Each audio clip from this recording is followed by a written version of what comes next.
बहुत एक अच्छा आर्टिकल मिला मुझे इंडियन एक्सप्रेस में आज के पेज में, editorial page on that is on today it is 29 November का एडिटोरियल है ये 2023 and it is about choosing our future. Basically it is about global warming and saving the planet and all those things. It is there.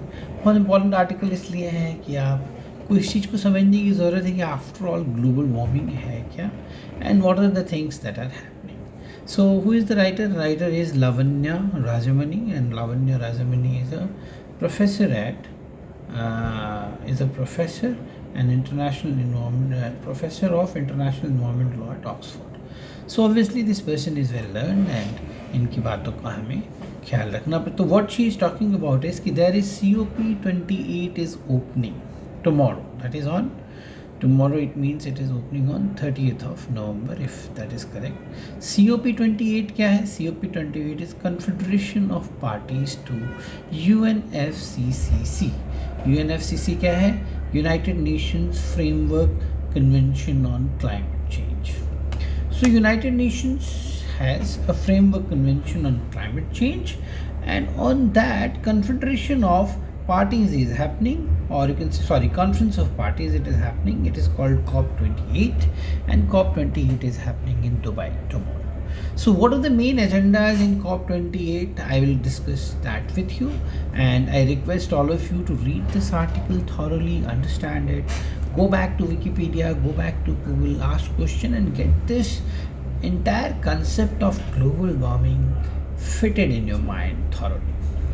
So in this, what it talks about mainly is this thing. It says 2015 Paris Agreement. What was 2015 Paris Agreement? It was a legally binding international treaty on climate change. 2015 में Paris में हुआ था and 196 countries have signed it. Major point here is it is a legally binding international treaty on climate change. It has been legally bound. Now you have to do it, and on that 2015 treaty, इस पे ज़्यादा the decades of multinational have resulted in 3 legally binding treaties in 2015 agreement. तो उस पे बात होगी कि without these multilateral instruments we would be well on our way to unimaginable 4 degree centigrade world. अब ये क्या है, इसको भी आपको पढ़ना पड़ेगा और समझना पड़ेगा. जो मुझे समझ में आया वो ये है कि 4 degree centigrade rise in 100 years.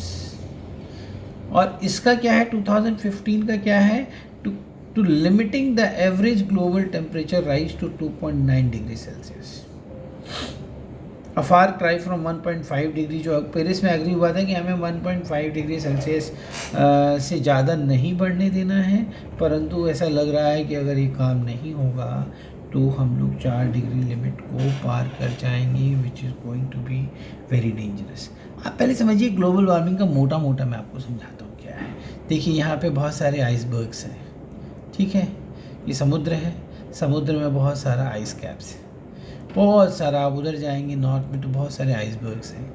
अब ये कह रहे हैं कि टेम्परेचर जो है वो बढ़ेगा, टेम्परेचर बढ़ेगा तो ये आइसबर्ग मेल्ट होगा, मेल्ट होगा तो वाटर लेवल जो है वो राइज करेगा. वाटर लेवल राइज करेगा तो जैसे मान लीजिए हम इंडिया का मैप यहाँ बनाते हैं तो अब वाटर लेवल पहले मान लीजिए यहाँ पे था और यहाँ पे आपको अपना बीच दिख रहा है. वाटर लेवल बढ़ेगा तो ये बीच सबमर्ज हो जाएगा, बहुत ज़्यादा बढ़ेगा तो वो सिटी सबमर्ज हो जाएगी. तो इसको इस तरह से आप समझिए कि why global warming is a crucial thing. छोटे छोटे जो छोटे मोटे देश हैं ना, वो मालदीव से छोटा सा यहाँ डॉट वाला जिसको बहुत अभी चौड़ा हो रहा है, कह रहा है कि मैं जो है अपने किसानी घटाइए, अपने यहाँ पे एलएच लेके जाइए, डॉनियर लेके जाइए, ये तो मिलेगा ही नहीं, ख़त्म हो जाएगा. So that is why global warming is important. So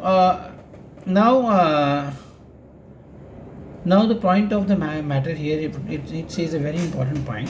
Effective climate action requires an all-encompassing approach that engages multiple levels of governance and full spectrum of actors and actions.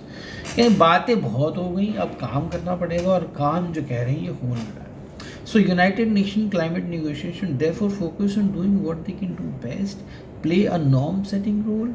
The negotiation can provide a clear direction of travel and catalyze action among states and wider landscape. So COP28 जो है अभी जो हो रहा है, conference of party should aim to chart a course for what we urgently need, immediately जो करना है उसकी तरफ। तो उसमें क्या क्या इन्होंने बातें कही हैं, shift focus from CHG reduction target setting as has done to the exclusion तक CHG रिजर्जन रिडक्शन टारगेट को सेट कीजिए, उसको आप कीजिए। Then in addition CO should reframe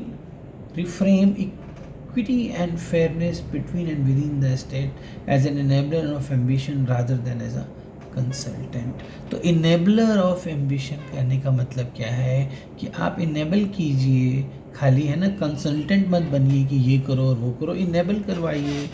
छोटी कंट्रीज़ हैं जिनके पास नहीं है वेयर विद हॉल, वो कैसे करेंगी? सो addressing large climate change requires large scale system transition which may be deeply disruptive and disproportionately affect the marginalized. Just an inclusive transition which prioritizes the need of those most affected and offer them alternatively livelihoods are likely to generate a sense of ownership. बहुत सारे aspects हैं इसमें, कई लोगों का livelihood dependent है। तो अगर आपकी क्लाइमेट सेविंग प्रोग्राम में ये है कि ये वाला लाइवलीहुड आपको नहीं अडॉप्ट करना है, एनवायरनमेंट को प्रोटेक्ट करना है, तो बंदे कहाँ जाएंगे? उनको आप एक ऑल्टरनेट लाइवलीहुड भी देंगे। The loss and damage fund set to be operationalise will also be, तो एक लॉस एंड डैमेज फंड बनाया जाएगा जो इन चीज़ों पे ध्यान देगा। फाइनली क्या रिकमेंड कर रही हैं कि COP28 should ensure robust follow up and accountability for all commitments made inside and outside. एक रॉबस्ट फॉलोअप एंड अकाउंटेबिलिटी आप सेट कीजिए इस वाले कॉन्फ्रेंस में एटलीस्ट, एंड जितने कमिटमेंट आपने बनाए हैं उसको पूरा करने में आप हमारी मदद कीजिए, ठीक है। सो अब इस टॉपिक को आप लोग थोड़ा थॉरली पढ़िए, और एनवायरनमेंट सेंसिटिव हो गए हैं हम लोग, हमें होना भी पड़ेगा। बहुत रेलेवेंट टॉपिक है group discussion point of view से भी, and from interview point of view से, आपके नॉलेज पॉइंट ऑफ व्यू से। तो ये मैंने थोड़ा सा सबमिशन करने की इसकी कोशिश की है। आप बताइएगा आपको कैसे लगा ये वीडियो, और जितना आप पढ़ेंगे, जितना आप, I keep emphasising on something which I keep telling is, let me change the colour, it's called analytical reading. आपको एनालिटिकल रीडिंग डेवलप करना है और अपने ओपिनियन को डेवलप करना है। This is what is going to help you the most.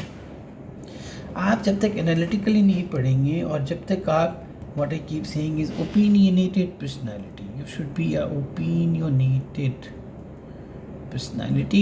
Your personality should have an opinion. You're not supposed to be the kind of person who has no opinion. Basically, no opinion is no knowledge. So read, analyze. मैं ऐसे और भी videos बनाते रहूँगा important topics पे। आप बताइएगा कैसा लग रहा है।